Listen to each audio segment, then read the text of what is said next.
না, অনেকদিন পর কিন্তু আজকে সকালবেলা ঘুম থেকে উঠে হালকা শীতের একটু ভাব পেলাম।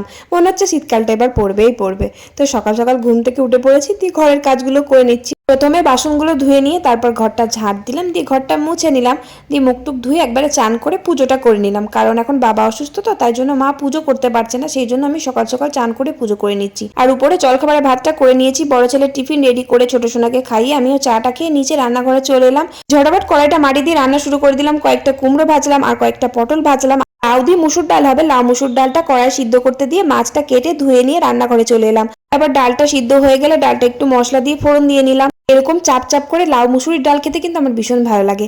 আর মাছগুলো আলু কচু দিয়ে একটু ঝোল করলাম, আর একটা মাছ আমার শ্বশুর মশাইয়ের জন্য জিরে বাটা দিয়ে আলাদা ঝোল করে দিলাম। তারপর রান্না শেষে দুপুরের ভাতটা বসিয়ে দিয়ে রান্নাঘরটাকে ঝাঁট দিয়ে কড়াইটা মেজে ধুয়ে ভাতটা নামিয়ে দিলাম। তারপর রান্নাঘরটা পরিষ্কার করে আমি চান টান করে খেতে বসলাম। আর তিস্তা পাল কমেন্ট করার জন্য থ্যাংক ইউ সো মাচ।